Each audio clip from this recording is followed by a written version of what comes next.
അനാമലയെ സംബന്ധിച്ചിടത്തോളം ഇനി B J പിയുമായി ചേർന്ന് പോവുക അത്ര എളുപ്പമുള്ള കാര്യമല്ല. ബി ജെ പി ഇനി ഒരിക്കലും വളരില്ല എന്ന് വളരെ വ്യക്തമായി തന്നെ അന്നാമലെ മനസ്സിലാക്കി കഴിഞ്ഞിരിക്കുകയാണ്. അന്നാമലെ ബി ജെ പിയുടെ പ്രധാന സ്ഥാനമാനങ്ങളിൽ നിന്നെല്ലാം ഇറങ്ങി അതിനുശേഷം നിയമസഭയിൽ നടന്ന തെരഞ്ഞെടുപ്പിൽ നമുക്കറിയാം ബി ജെ പി തകർന്നടിയുന്ന ഒരു കാഴ്ചയാണ്. ഒരു സീറ്റ് പോലും ബി ജെ പിക്ക് നേരാവണ്ണം ജയിക്കാൻ കഴിയുന്നില്ലേ എന്ന ചോദ്യം കേന്ദ്ര നേതൃത്വം ചോദിക്കുകയാണ്. ആകെയുള്ള ഉദകമണ്ഡലത്തിലെ സീറ്റ് ചെറിയ വ്യത്യാസത്തിന് ബി ജെ പി നേടിയെടുത്തതാണ്. ബാക്കിയുള്ള സീറ്റുകൾ കളഞ്ഞു കുളിച്ചു. കഴിഞ്ഞ തവണ വാനതി ശ്രീനിവാസൻ ഉൾപ്പെടെയുള്ളവർ ജയിച്ചു കയറിയ നമുക്ക് എല്ലാവർക്കും അറിയാം. ആ സീറ്റുകളെല്ലാം നഷ്ടപ്പെട്ടു. കോയമ്പത്തൂരിലുള്ള ബി ജെ പിയുടെ ആധിപത്യം തകർന്നടിഞ്ഞിരിക്കുകയാണ്. കഴിഞ്ഞ ലോക്സഭാ തെരഞ്ഞെടുപ്പിൽ കോയമ്പത്തൂരിൽ നിന്നും മത്സരിച്ച് 2ാം സ്ഥാനം കൊണ്ട് തൃപ്തിപ്പെടേണ്ടി വന്ന അന്നാമലെ പിന്നീട് പറഞ്ഞത് ഇനി താൻ DMK അധികാരത്തിൽ നിന്ന് ഇറക്കാതെ ചെരുപ്പിടില്ല എന്നൊക്കെയായിരുന്നു. DMK അധികാരത്തിൽ നിന്ന് ഇറങ്ങി. പക്ഷേ തമിഴക വെട്രിക്കഴകമാണ് ഇപ്പോൾ തമിഴ്നാട്ടിൽ ഭരണത്തിലുള്ളത്. വിജയുമായി സഖ്യത്തിന് വേണ്ടിയുള്ള നീക്കമൊന്നും ഇനി നടക്കില്ല. കാരണം വിജയ്ക്ക് അതിന്റെ ആവശ്യവുമില്ല, താല്പര്യവുമില്ല. അന്നാമലെ ഒരു എടുക്കാച്ചരക്കായി മാറിക്കഴിഞ്ഞിരിക്കുകയാണ്.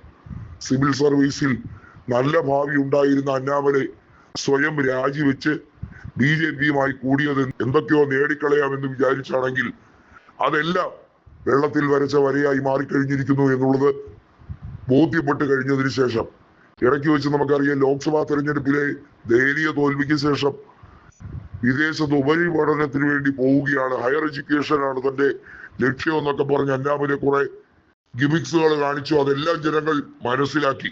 തമിഴ് മക്കൾ തന്നോട് ഒരിക്കലും കനിവ് കാണിക്കില്ല എന്ന തിരിച്ചറിവ് അന്നാമലയെ വല്ലാതെ അസ്വസ്ഥനാക്കിയിരിക്കുകയാണ്. അതോടുകൂടിയാണ് ഇപ്പോൾ അന്നാമലെ BJP സഖ്യം ഉപേക്ഷിക്കാൻ തയ്യാറായത്. ദേശീയ നേതൃത്വത്തോട് വളരെ വ്യക്തമായി പറഞ്ഞിരിക്കുന്നു, താനെന്നല്ല ഇനി ആര് വിചാരിച്ചാലും ദ്രാവിഡ മണ്ണിൽ BJPക്ക് റോളില്ല. BJPയുടെ വർഗീയ അജണ്ട ദ്രാവിഡ മണ്ണിൽ ഊട്ടിയുറപ്പിക്കാൻ കഴിയുന്ന അവസരമല്ല. അതുമാത്രമല്ല, DMK പൊളിഞ്ഞതിനു ശേഷം കോൺഗ്രസ് പടിപടിയായി അവസരം മനസ്സിലാക്കി ഇപ്പോഴിതാ മന്ത്രിസ്ഥാനം വരെ നേടിയെടുത്തു കഴിഞ്ഞിരിക്കുകയാണ്. ആകെ 5 MLA ഉള്ളൂ എങ്കിൽ പോലും കോൺഗ്രസ് അതിശക്തമായിട്ടുള്ള ബുദ്ധിപരമായ നീക്കമാണ് നടത്തിയത് എന്നുള്ളത് നമുക്ക് എല്ലാവർക്കും അറിയാം. ഇവിടെയാണ് അന്നാമലെ മനസ്സിലാക്കുന്നത്, ഇനി തനിക്ക് പൊളിറ്റിക്സിൽ രാഷ്ട്രീയമാവുകയാണെങ്കിൽ ഒന്നുകിൽ TVKയിൽ ചേരുക, അതല്ലെങ്കിൽ ഏതെങ്കിലും സഖ്യകക്ഷി ഉണ്ടാക്കി TVKയോടൊപ്പം ചേർന്ന് പ്രവർത്തിക്കുക. ഏതായാലും AIADMK ഒക്കെ എല്ലാ രീതിയിലും പൊളിഞ്ഞിരിക്കുന്ന അവസ്ഥയാണ്. നമുക്കറിയാം മുൻപ് AIADMKയും BJPയും തമ്മിലുള്ള സഖ്യം പൊളിഞ്ഞതുപോലും അന്നാമലെ കാരണമായിരുന്നു. BJP നേതൃത്വം അന്നാമലെയും തള്ളിക്കളഞ്ഞിരിക്കുകയാണ്.